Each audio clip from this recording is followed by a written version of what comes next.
साग्रजातं श्रीगुरु श्रीयुतपदकमलं श्रीगुरून् वैष्णवांश्च श्रीरूपं साग्रजातं सहगण रघुनाथान्वितं तं सजीवं साद्वैतं सावधूतं परिजनसहितं श्रीकृष्णचैतन्यदेवं श्रीराधाकृष्णपादान् सहगण ललिता श्रीविशाखान्वितांश्च यस्य प्रसादात् भगवत्प्रसादो यस्य प्रसादान् न गतिः कुतोऽपि ध्यायं स्तुवंस्तस्य यशस्त्रिसन्ध्यां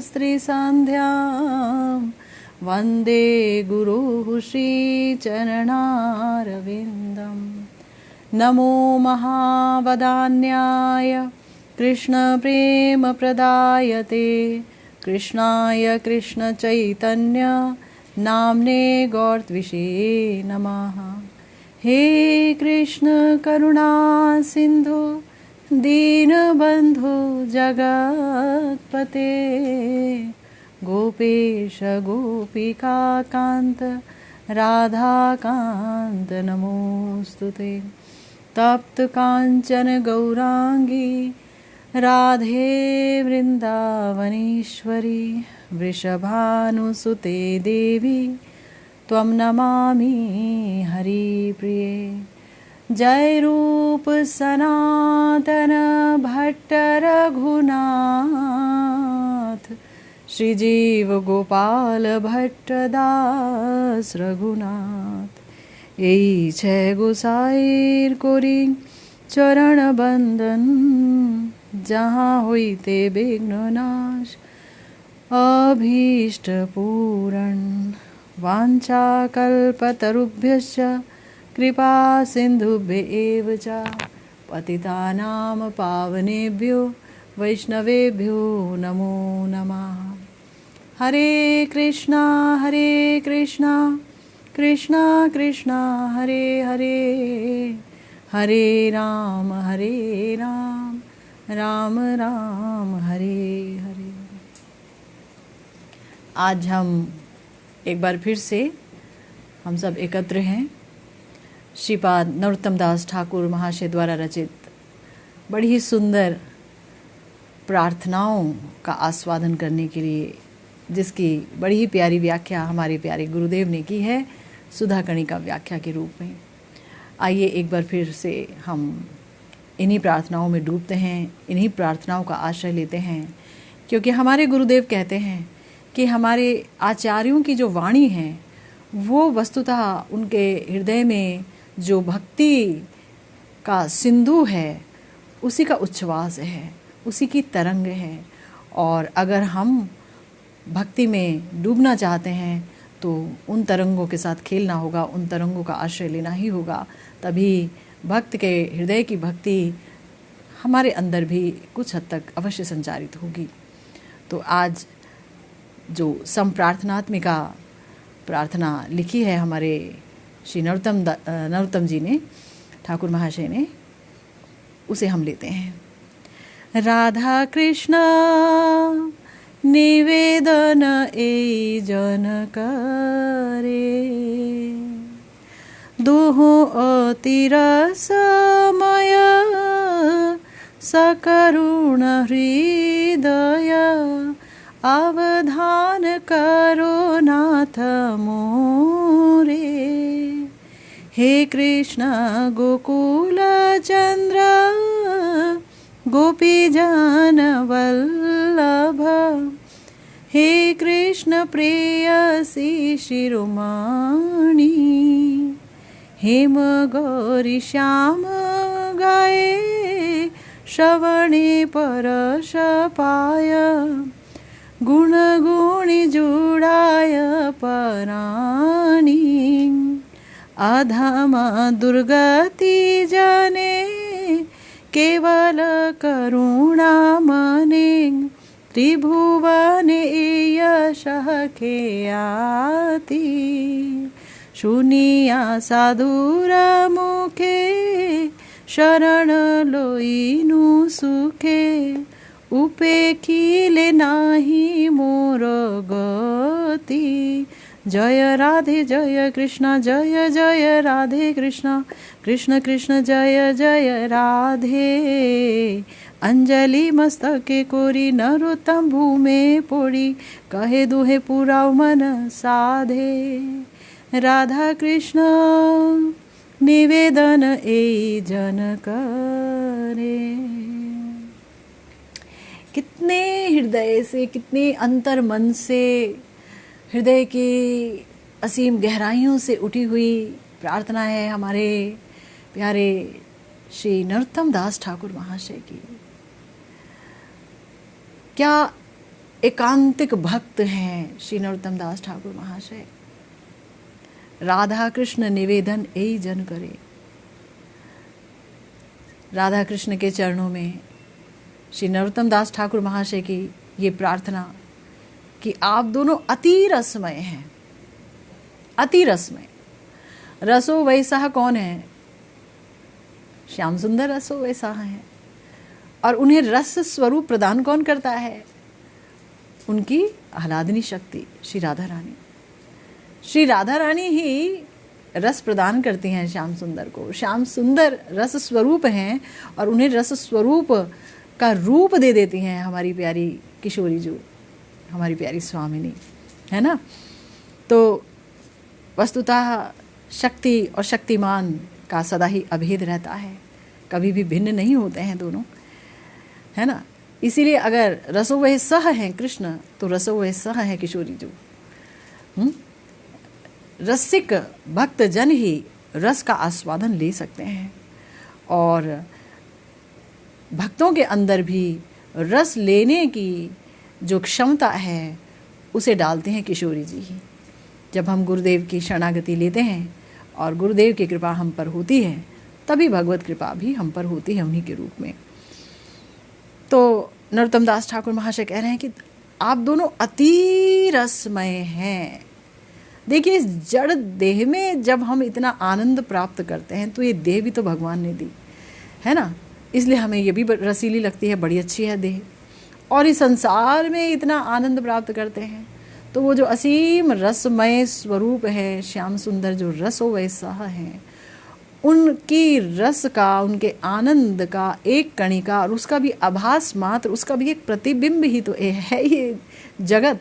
परंतु कारण कृष्ण है, इसीलिए ये मत्त कर देता है व्यक्ति को। अगर कारण कृष्ण नहीं होते, रस कारण नहीं होता, तो यहाँ जड़ जगत में भला सच्चिदानंद जो आत्मा है उसे क्या आनंद मिलता? लेकिन आनंद मिलता है उसे अविद्या के कारण, अविवेक के कारण, पहचान गलत हो गई, इसके कारण वो लेती है आनंद। चाहे वो दुख से परिपूर्ण है वो आनंद, तो भी मत तो है ही। लेकिन जब किसी को सत्संग हासिल होता है, प्राप्त होता है भगवान की कृपा से, और सत्संग में जो महत हैं उनकी कृपा से जब भगवान के बारे में पता चलता है, तब समझ आता है कि ओहो, जीवन बीत गया, आनंद की तलाश गलत जगह करते रहे, मिला कभी नहीं, सोचा है क्षणिक रहा, कुछ समय रहा ज़रूर, फिर चला गया। आनंद वो होता है जो कभी भी ना जाए, निरंतर बढ़ता रहे।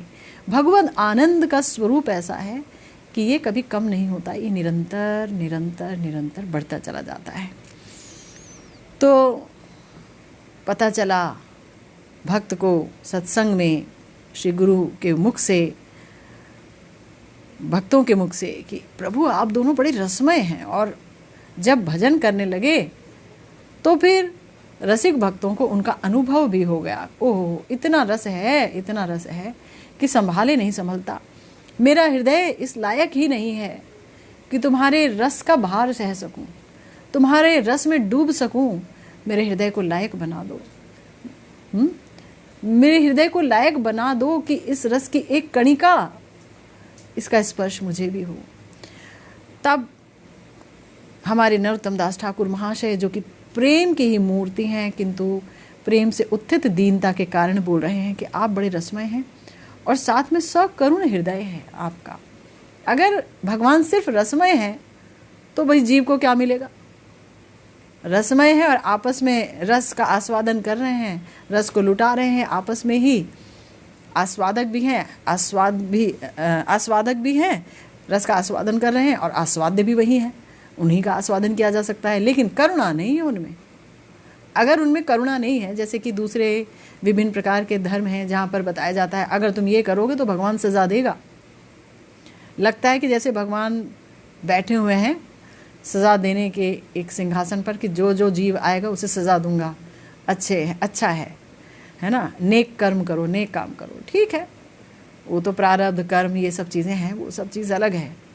लेकिन उस आनंद की सेवा करना है, उस आनंद को पाना है, उसकी मधुरिमा के अनंत सागर में गोते लगाने हैं। और जब जीव के हृदय में ये इच्छा उठती है गुरु कृपा से, तो बोला कि प्रभु तब गुरुदेव बताते हैं कि भगवान की करुणा हालांकि गुरुदेव में है, तो भी वो बताते हैं कि देखो हमारे प्यारे प्रियाजू और हमारे श्याम सुंदर जू, ये दोनों के दोनों बड़े सकरुण हैं। और तो और जब ये दोनों एक हो जाते हैं तो गौर के रूप में आते हैं तो करुणा को स्वतंत्र कर देते हैं। भाई यहाँ वहाँ जिस पर भी चाहे बरस जाओ, ना पात्र देखते, ना कुपात्र, ना सुपात्र, पात्रता का कोई विचार नहीं रहता है ना। तो सकरुण हृदय है। अगर भगवान के हृदय में करुणा नहीं होती तो बताओ पाखंडियों का, नास्तिक लोगों का, पापियों का जीना तो दूभर हो जाता, वो तो जी ही नहीं पाते। भगवान अगर ये कहते कि भाई जो मेरा भजन करेगा वायु तो उसे ही मिलेगी, ऑक्सीजन उसे ही मिलेगा, जो मेरा भजन करेगा सूर्यदेव आप सिर्फ उसी के यहाँ चमकना, बाकी लोग नहीं आ पाएंगे।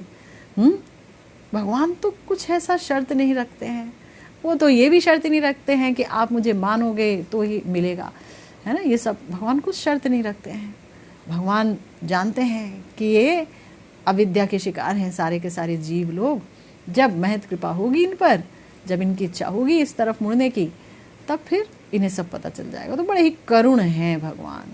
करुणा के कारण हर जीव के हृदय में बैठ जाते हैं ना, अंतर्यामी परमात्मा बन करके सबके हृदय में बैठे हैं। ईश्वरः सर्वहृदयेषु तिष्ठन्ति, कि हर एक के हृदय में, सर्वभूतानां, सारे लोगों के हृदय में ईश्वर के रूप में बैठे हैं हमारे प्यारे श्याम सुंदर ही परमात्मा स्वरूप में।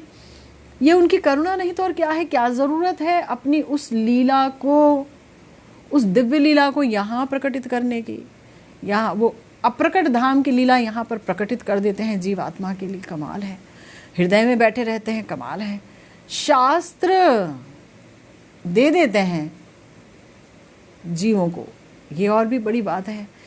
फिर खुद आ जाते हैं व्यासदेव जी के रूप में कि मैं इन्हें लिख दूं। जीवों की अब इतनी बुद्धि नहीं है कि वो श्रुतियों को याद कर सके, स्मरण शक्ति बड़ी कम है, लिख दिए गए। फिर खुद भी आ जाते हैं, इस पर भी उनको चैन नहीं आता, गौर के रूप में आ जाते हैं। फिर बोलते हैं अरे मैं अकेला बड़ा नाकाफ़ी हूँ, नित्यानंद तुम कहाँ हो। निताई चांद को बुला लेते हैं, चलो भाई प्रेम के भंडारी तुम हो, तुम शुरू हो जाओ।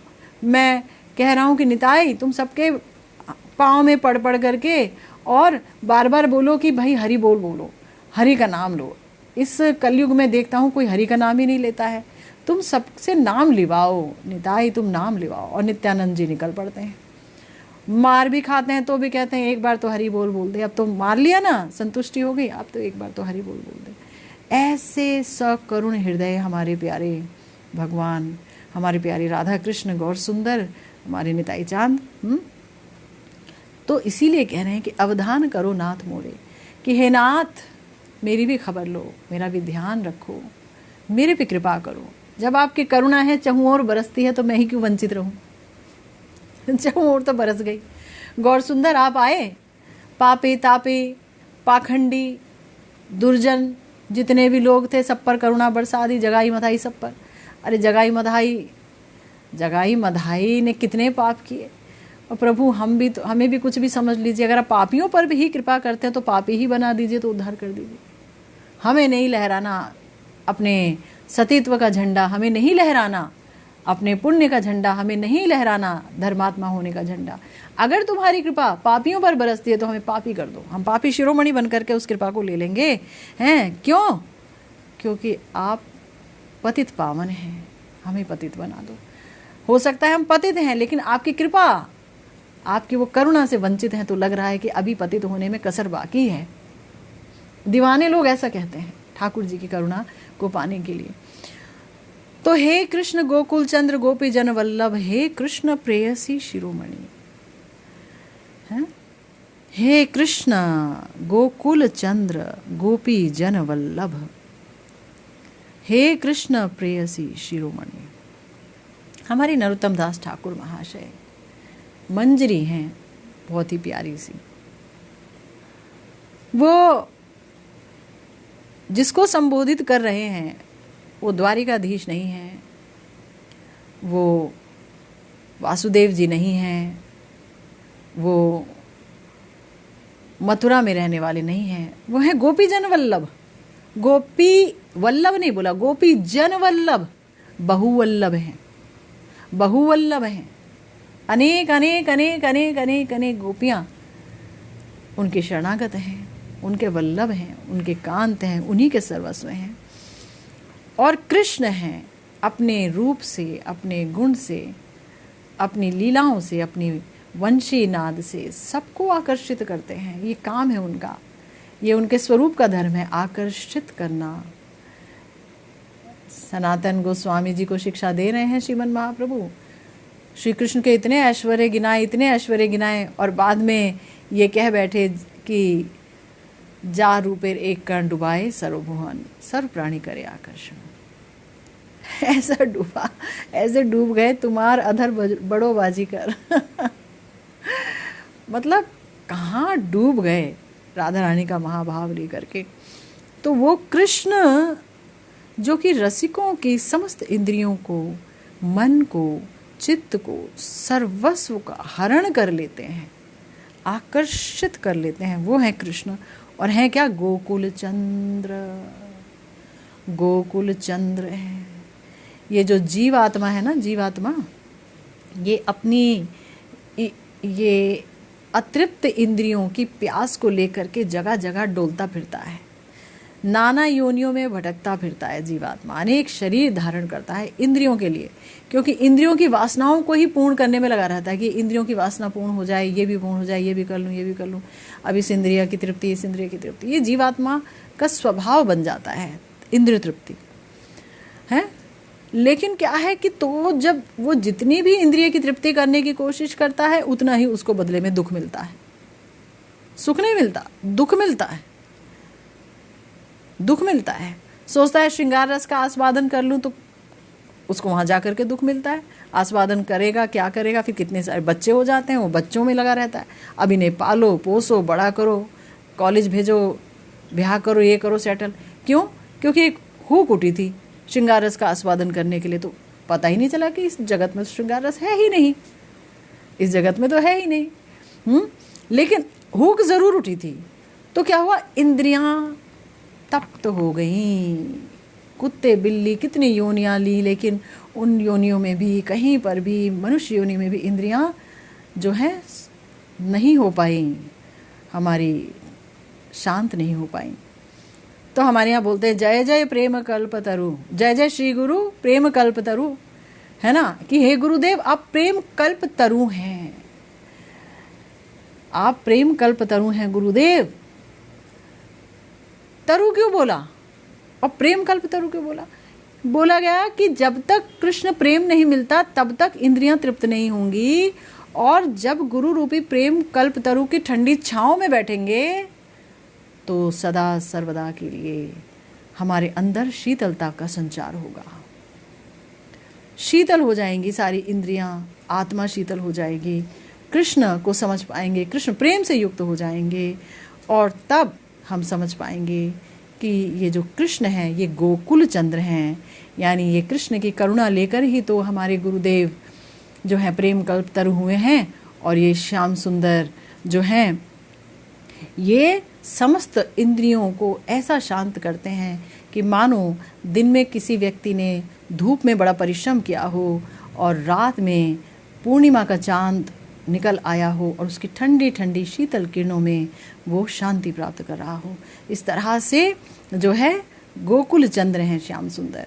और साथ में हमारी जो प्रियाजू हैं, जो कृष्ण विरह में उन्मादनी हो जाती हैं एकदम कृष्ण विरह में, तो कृष्ण विरह में उन्मादनी श्री राई का, यानी हमारी स्वामिनी का, प्रियाजू का, किशोरी जी का, ईश्वरी का, उनकी इंद्रियों को भी जो है ये शीतल करते हैं। तो इसलिए हे कृष्ण, आप हैं गोकुल चंद्र, गोपी जन वल्लभ हैं आप, हमें आपकी ज़रूरत है, हम आपके शरणागत हैं जो गोपियों के वल्लभ हैं, हम आपके शरणागत हैं। क्यों? क्योंकि अगर आप कृपा करेंगे तो गोपी शिरोमणि प्रियाजू की शरणागति मिलेगी, उनके चरणों में स्थान मिलेगा, आपकी कृपा से ही मिलेगा। आप जिस पर प्रसन्न हो जाते हैं, आप उसे एक बहुत बड़ा ओहदा दान देते हैं, और वो ओहदा होता है श्री राधा रानी की किंकरी का ओहदा। वो पद प्रदान कर देते हैं, गुरु के रूप में आप प्रदान करते हैं, स्वयं आप प्रदान करते हैं। आपकी प्रसन्नता वहीं ले जाती है जीव को, प्रिया जी के चरणों में ले जाती है। तो आप गोपीजन वल्लभ हैं। और वल्लभ की बात तो जो राय जी हैं, जो राय शिरोमणि हैं, हमारी राय धनी हैं, हमारी श्यामा प्यारी जो हैं, वो कैसे इनकार कर सकती हैं। इसीलिए बोल रहे हैं हे कृष्ण गोकुल चंद्र गोपी जन वल्लभ, और फिर कह रहे हैं कि हे कृष्ण प्रेयसी शिरोमणि, हे राधे, आप तो कृष्ण प्रेयसी शिरोमणि हैं।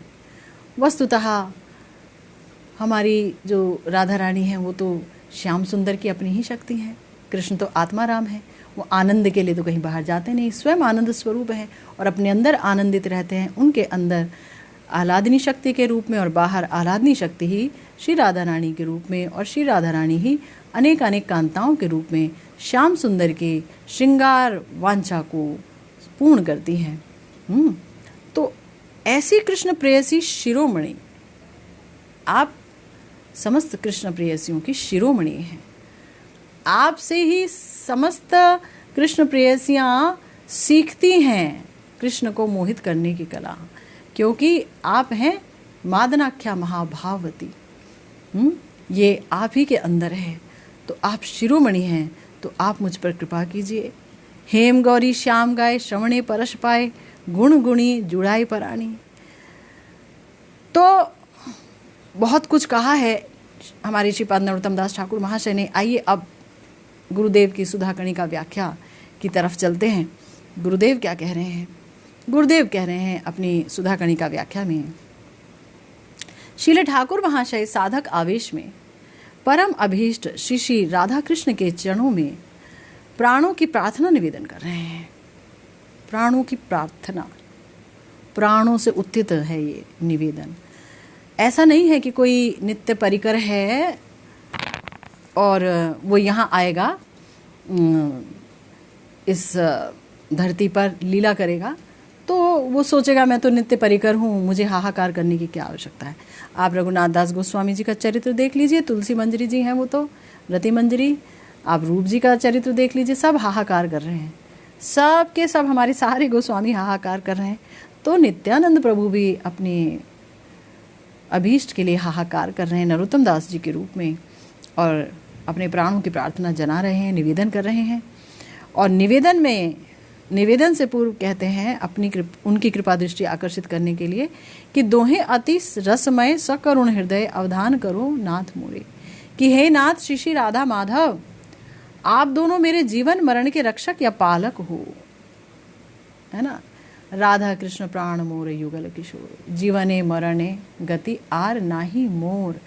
आर कोई गति नहीं है, मैं जीऊँगा तो भी तुम्हारे सहारे, मैं मरूंगा तो भी तुम्हारे सहारे। जीने में और मरने में एकमात्र मेरी गति आप हैं।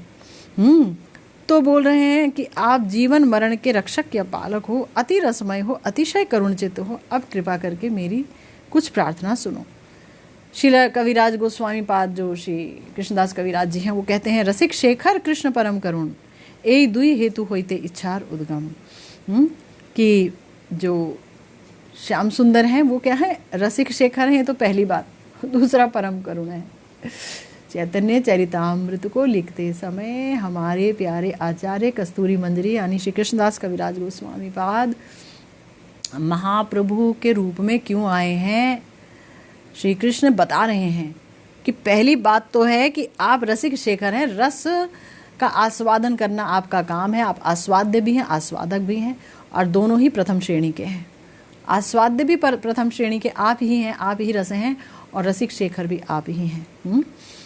तो चूंकि आप रस का आस्वादन करना चाहते हैं कि भाई मेरी मधुरिमा कैसी है, राधा रानी की प्रेम ही कैसा है, उस प्रेम की सीमा कैसी है, उस प्रेम पर मेरी मधुरिमा का ही क्या प्रभाव पड़ता है, वो कौन सा सुख प्राप्त करती है मेरी मधुरिमा को जो है भोग करके, है ना।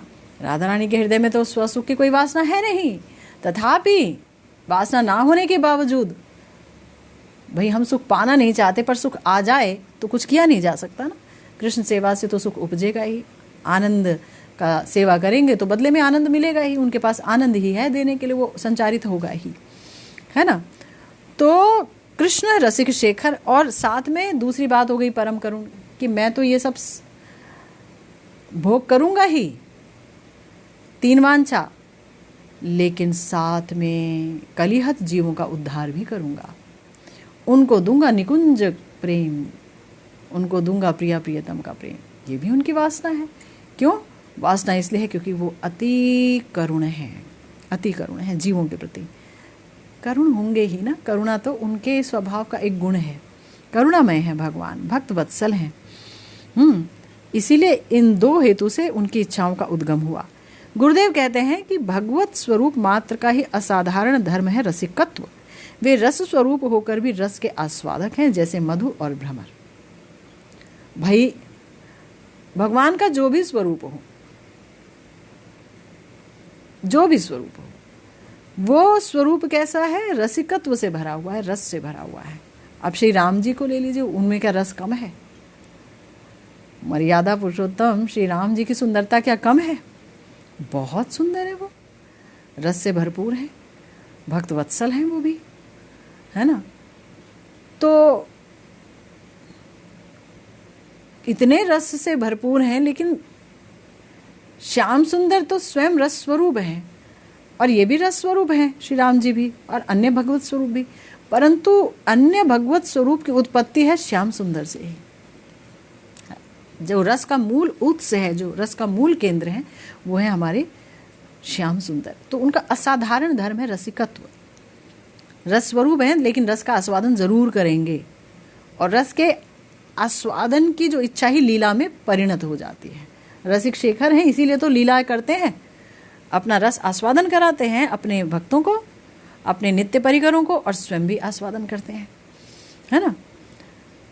तो इस रसिकत्व के धर्म के बिना भगवान की कोई भी लीला सिद्ध नहीं हो सकती, है ना। कोई भी लीला सिद्ध नहीं हो सकती। अगर भगवान में ये धर्म ही ना हो कि मैं रस का आस्वादन करूंगा, तो उन्हें लीला करने की क्या आवश्यकता है?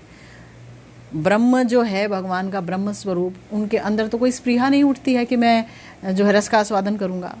वो तो निस्तरंग आस्वाद, निस्तरंग आनंद की सत्ता मात्र है ना, वहाँ तो लीला वैचित्री नहीं है, कोई इच्छा भी नहीं है वहाँ पर। तो यहाँ मगर भगवान जो हैं, उनके अंदर रसिकत्व का जो गुण है, वो उनको लीला कराता है, उनसे लीला कराता है, रस का आस्वादन करते हैं, रस निर्यास करते हैं। रस का निर्यास है, रस को निचोड़ निचोड़ करके, खूब निचोड़ के, विभिन्न प्रकार से उठा उठा करके पान करते और कराते हैं। नहीं तो अपनी आह्लादिनी शक्ति को बोल रहे हैं कि जाओ जी, जा करके ब्रज में परवधू का एक नाटक करो, है ना। और वो भी नहीं सोच रही है कि हाँ ये नाटक है, उन्हें क्या पता, भूल भाल गई। इन्हें भी नहीं पता कि मैंने ही बोला था, इन्हें भी नहीं पता, लगे पड़े हैं, दोनों रो रहे हैं, पूरा वृंदावन निनादित है दोनों के विरह स्वर से, दोनों एक दूसरे के लिए विरह में एकदम उन्मादित हैं, शक्ति और शक्तिमान। देखिए कमाल है। तो चूंकि रस का स्वादन करना है, तो फिर तो वो करना ही है। इसीलिए हमारे जो श्याम सुंदर हैं, उनको कहा गया लीला पुरुषोत्तम।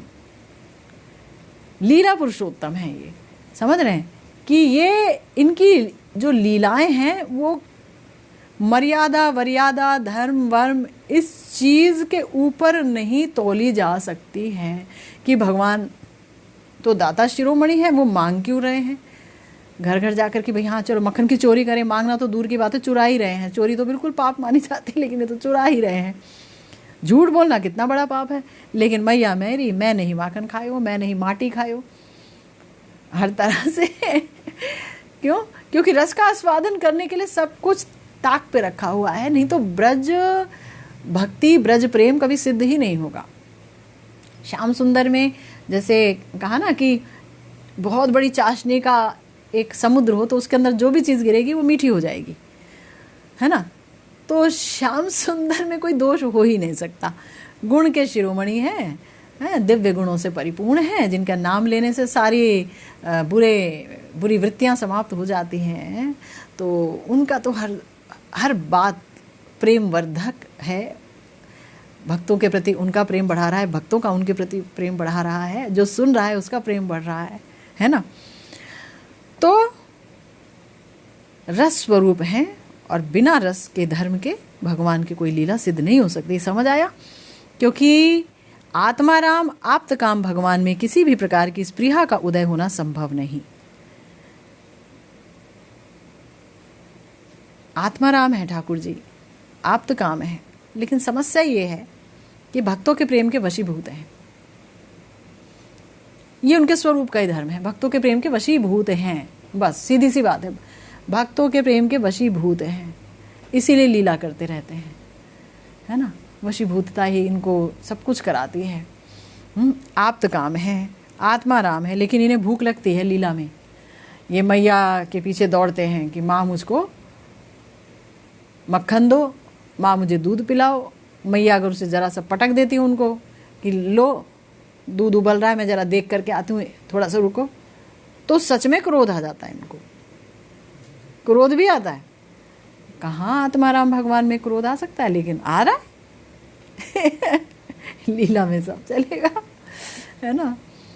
ये प्रेम निर्यास के उनके अपने कार्य हैं। तो बताया कि स्वयं भगवान श्री कृष्ण ब्रजवासियों के ऐश्वर्य ज्ञान गंध शून्य विशुद्ध प्रीति रस के आस्वादन के लोलुप होने के कारण ही भगवान करुण हैं। देखिए, देख रहे हैं, जब कोई स्पृहा ही नहीं उत्पन्न होती है आत्माराम भगवान में, तो इनमें कहाँ से स्पृहा उत्पन्न हो जाती है? तो बड़े लालची नंबर 1 है। क्यों? क्योंकि समस्या ये है कि जितने भी इनके भक्त हैं, चाहे वैकुंठ के हों, चाहे द्वारिका में हों, चाहे मथुरा में हों, चाहे कहीं भी क्यों ना हो, सब उन्हें ठाकुर जी करके प्रणाम करते हैं। तो ये बेचारे प्यार के भूखे कि कोई मुझे अपना भी समझ लो, तो उन्हें ब्रज में ही मिलता है। ऐश्वर्य गंध शून्य प्रेम ब्रज में ही मिलता है। वहाँ पर अगर मैया कहती है तुम मेरा बेटा है, मेरा लाला है, इसको मैं पालन नहीं करूँगी तो कौन करेगा, इसे मेरे को सिखाना होगा, डंडा उठा के जब उनके पीछे दौड़ रही हैं, तो फिर आत्माराम ब्रह्म भूल जाते हैं कि मैं आत्माराम आप्त काम और ये सब हूँ। वो सच में ही दौड़ते हैं। इसका प्रमाण आता है जब कुंती महारानी जी बोल रही हैं कि श्याम सुंदर आपकी लीलाएं देख करके मुझे अचरज होता है। ऐसा नहीं है कि आप नाटक कर रहे थे, आप सच में ही डरे हुए थे, आप सच में ही डरे हुए हैं, है ना। और सखाओं के साथ सच में ही तू मैं हो जाती है, कलह हो जाती है, प्रणय कलह हो जाती है, और सच में ही जो है दंड भरना पड़ता है। ठीक है, आओ हमारे कंधे पर बैठो, हम तुम्हारे पैर पकड़ लेते हैं, गिरोगे नहीं, चलो अब हमारी बारी है भाई, दंड भरना पड़ेगा। खेल रहे हैं, लेकिन ऐसा खेल ना वो अयोध्यापुरी में खेल सकते, ना जगन्नाथपुरी में, ना मथुरा में, ना द्वारिका में, कहीं ऐसा खेल हो नहीं सकता है। ठीक है ना, ऐसा खेल नहीं हो सकता है। और श्रृंगारस में आ जाइए तो ऐसा मान जो श्रीमती राधा रानी करती हैं, या श्याम सुंदर से ऐसा प्रेम कि अपना समस्त धर्म त्याग दिया, कुल की मर्यादा, आर्य धर्म की त्याग, देह धर्म, लोक धर्म, सबका त्याग कर दिया। समर्था रतिमयी है, महाभाव का स्वरूप है उनका। ऐसी स्वामिनी जी के पूर्ण वश में है, क्योंकि समस्त जगत का, समस्त ब्रह्मांड का, समस्त भक्तों का और समस्त भगवत लोक का, जितने जितने भी भक्त हैं सब जगह, सबका प्रेम स्वामिनी जी में है। और साथ में तो मादनाख्या महाभाव तो है ही, समस्त गोपियों का, समस्त ब्रजवासियों का, माता पिता सबका प्रेम किशोरी जी में है। ये प्रेम का एक जगह एक आधार मिला हुआ उनको, इसलिए वो वश में है, सब सारा प्रेम एक जगह चख लेते हैं। तो कहा गया कि ये ऐश्वर्य ज्ञान गंध शून्य विशुद्ध प्रीति रस के आस्वादन के लोलुप हैं, लालची हैं, इसीलिए करुण है, इसीलिए करुण है कि ये रस मुझे मिले। कारण कि करुणा करके जीवों के चित्त में प्रीति रस का संचार किए बिना उनका रसिकत्व धर्म सार्थक ही नहीं होता। अब कोई भजन कर रहा है, हृदय शुद्ध हो गया, अब वहां प्रेम ही ना आया ठाकुर जी का, तो फिर क्या फायदा? तब क्या मिलेगा? ना भक्त को कुछ मिलेगा ना भगवान को। तो वहां प्रेम रस आ जाएगा, प्रेम रूपी मकरंद आएगा, तो कृष्ण रूपी भ्रमर उसका पान करने के लिए हृदय में बैठ जाएगा, और एक बार बैठे तो फिर निकलने का नाम नहीं, है ना। तो यही प्रीति रस का संचार करते हैं, यानी अपनी आह्लादिनी शक्ति की वृत्ति को यही निक्षेप करते हैं, फेंकते हैं जीवों के हृदय में। तो कितने करुण हैं, प्रेम के बगैर उन्हें कोई पा नहीं सकता। प्रेम तुम्हारे अपने हाथ की चीज़ नहीं है, प्रेम साधना से भी प्रकटित नहीं होता है। साधना करके सिर्फ चित्त को मार्जित किया जाता है कि अगर भगवान प्रेम फेंकें, गुरुदेव की अगर कृपा हो, तो हम ये जो झोली है ना, झोली, इसमें प्रेम को खट्ट से भर लें, हमारा चित्त साफ हो गया। हमारे बस की बात नहीं है कृष्ण से प्रेम करना, ये कृष्ण के बस की बात है हमें प्रेम करा दें। सोचो भला इस बारे में कितनी सुंदर बात है। अगर ऐसा ना करें तो उनका रसिकत्व धर्म ही सार्थक नहीं होता। फिर जीवों का करेंगे क्या? जीव इतने बनाए क्यों हैं? कुछ सोचा इस बारे में? अरे जीव बनाए इसीलिए कि उनके हृदय में जब प्रेम आएगा तो उसका आस्वादन मैं करूंगा, और जीव भी इससे तर जाएगा, वो भी सुखी हो जाएगा हमेशा हमेशा के लिए, और मैं भी आस्वादन कर पाऊंगा। मैं उसके लिए आस्वाद्य हो जाऊंगा, और जो है वो मेरा आस्वादन करेगा और मैं उसके प्रेम का आस्वादन करूंगा, दोनों का ही हित है। कमाल नहीं है? देखिए कितने आश्चर्य की बात है। तो श्याम सुंदर जब तक जीवों के चित्त में प्रीति रस का संचार नहीं करते, उनका रसिकत्व धर्म ही सार्थक नहीं होता। स्वयं भगवान ब्रजेंद्र नंदन ब्रज की शुद्ध माधुर्यमयी राग भक्ति प्रदान करते हैं, इसीलिए वे परम करुण हैं।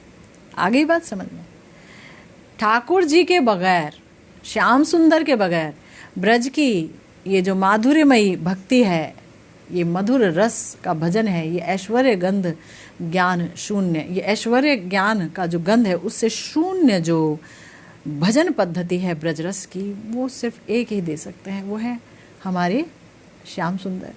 और ये बात अद्वैताचार्य जी जानते हैं कि व्यक्ति का खलपना, उसकी दुष्टता, उसकी कालीमा हृदय की तभी जाएगी जब उसे प्रेम मिलेगा, वो भी ब्रज प्रेम, और वो देंगे तो कृष्ण ही देंगे। इसीलिए मैं कृष्ण को अवतरित कराऊंगा।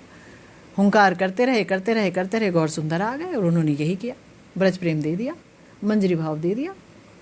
वही दे सकते हैं, कृष्ण ही दे सकते हैं, कोई नहीं दे सकता। विष्णु जी नहीं दे सकते हैं, ब्रह्मा जी नहीं दे सकते हैं, है ना। कौन देगा ये ब्रज प्रेम? गौर सुंदर, कृष्ण देंगे, है ना, कृष्ण देंगे।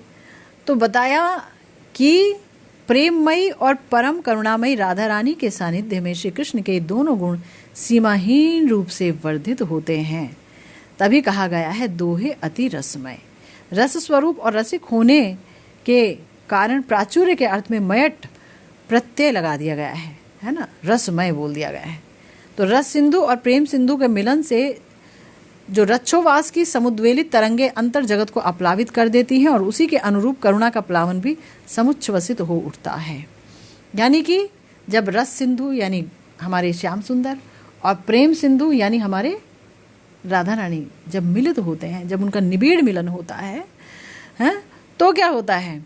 तो फिर उस मिलन से जो रस उछलता है, उस रस से ये जो आध्यात्मिक जगत है ये प्लावित हो जाता है। हृदय जो है वो एकदम उस रस की बाढ़ में डूब जाता है। भक्त का हृदय, रसिक भक्त का हृदय डूब जाता है, और जब डूब जाता है तो हाहाकार कर उठता है प्रिया प्रियतम के लिए। तो उसी के अनुरूप भगवान की करुणा भी उछलने लगती है, क्योंकि दोनों मिल गए, इधर कृष्ण की करुणा, इधर प्रिया जी करुणामयी, दोनों करुणा। अब जब एक आधार पा गई तो डबल ट्रिपल कितना बड़ा आधार मिल गया। अभी कृष्ण की करुणा अलग थी, प्रिया जी की करुणा अलग थी, जब दोनों मिल गए तो फिर और कितनी ज्यादा करुणा का स्वरूप बढ़ गया।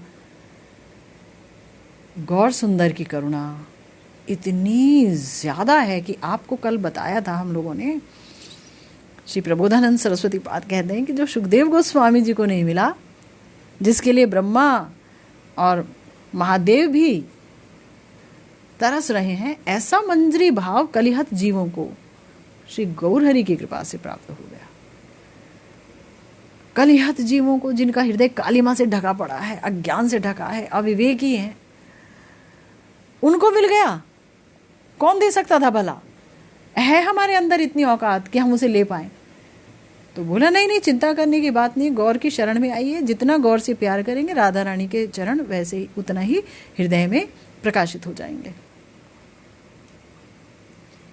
वाह! तो इसीलिए सम्मिलित युगल मूर्ति श्री राधा श्याम परम रसमय परम करुणामय है, और उन दोनों के सम्मिलन की चरम परिणति श्री गौर सुंदर है, जिनके प्रेम और करुणा की वन्या में डूबकर विश्व के अपामर जीव सदा सदा के लिए धन्य हुए हैं। ये तो हमें समझ आ गया। गौर सुंदर यदि गौर ना हुई तो तबे की हुई तो कैमन धरिताम देह, राधार महिमा प्रेम रस सीमा जगते जनातो के। और राधार महिमा यदि जानतम ना, यदि राधा महिमा कोई नहीं समझ पाते, हम समझ पाए ये नहीं कहेंगे, प्रयास तो है ही ना, प्रयास की प्रशंसा होनी चाहिए कि प्रयास है सबका। और जब राधा रानी की महिमा कुछ हृदय को स्पर्शित कर पाती है, कल हम किसी को सुन रहे थे, उन्होंने एक बहुत बड़ी बात कही। बात इसलिए कही क्योंकि दान के लिए कौमुदी में वृंदा देवी जी ने कहा है कि राधा रानी की महिमा हम क्या बोलें, राधा रानी के रूप की महिमा, उनके गुणों की महिमा, उनकी मधुरिमा की महिमा क्या बोलें, अवर्णनीय है, उसका वर्णन नहीं किया जा सकता। कोई भाषा नहीं है जगत की जो उनके रूप का वर्णन कर सके। ऐसा रूप जिसने संवित ज्ञान की मूर्ति भगवान कृष्ण को भी सब कुछ भूलने पर मजबूर कर दिया, जो नाचते रहते हैं, है ना। राधार प्रेम गुरु अमी शिष्य नट, राधा रानी का प्रेम गुरु हो गया, मैं शिष्य नट हूँ, नाच रहा हूँ बस उनके प्रेम के आगे, कुछ समझ नहीं आ रहा है, नाचता जा रहा हूँ, नाचता जा रहा हूँ, सबको नचा रहा है ये प्रेम। तो उनकी महिमा का वर्णन क्या किया जाए, उनकी महिमा अवर्णनीय है। वृंदा देवी बोल रही हैं ये बात, और वृंदा देवी कह रही है कि इस महिमा का वर्णन हो नहीं सकता है, कृष्ण की महिमा का वर्णन नहीं हो सकता है, और तो और जिस वृंदावन धाम में वो लीला कर रहे हैं उसकी महिमा का वर्णन नहीं हो सकता है, क्योंकि कृष्ण वृंदावन धाम के एक तृण को भी इतना प्रेम करते हैं, एक तृण को भी इतना प्रेम करते हैं कि उसके आगे वो रमा को या समस्त संपत्ति को भी छोड़ देते हैं, त्याग देते हैं उस एक तृण के आगे। तो वृंदावन की महिमा की बात की क्या करी जाए, या ब्रज किशोरियों की बात क्या की जाए, या फिर राधा रानी की महिमा की बात क्या की जाए, उसके लिए तो कोई भाषा ही नहीं है ना, कोई भाषा नहीं है। तो ऐसी दिव्यता है प्रिया प्रियतम में हमारे, और जब वही गौर सुंदर हो जाते हैं दोनों एक मिलकर के, तब तो उनकी करुणा बस बह निकलती है, और उसमें क्या जानवर, क्या विद्वान, क्या निरक्षर अनपढ़, क्या जानकार, सब कोई डूबने लगता है कृष्ण प्रेम की वन्या में, कृष्ण प्रेम की बाढ़ में, और बड़ा ही प्यारा स्वरूप भगवान दे देते हैं उन्हें, मंजरी भाव प्रदान कर देते हैं, है ना। सबको जिसको देखते हैं उसके अंदर ही जो है निकुंज प्रेम, निकुंज के प्रति आकर्षण बढ़ जाता है। तो उन्हीं के लिए हमारे श्री नरोत्तम दास ठाकुर महाशय कह रहे हैं, अवधान करो नाथ मोरे की। हे नाथ, मैं आप दोनों के चरणों में नमस्कार करता हूँ, कृपा करके मेरी कुछ प्रार्थना सुनिए। क्या है ये प्रार्थनाएं, आगे क्या कहना चाह रहे हैं श्रीपाद नरोत्तम दास ठाकुर महाशय, इसी पर चर्चा करेंगे हम। आज की भागवती कथा फिलहाल यहीं विश्राम लेती है।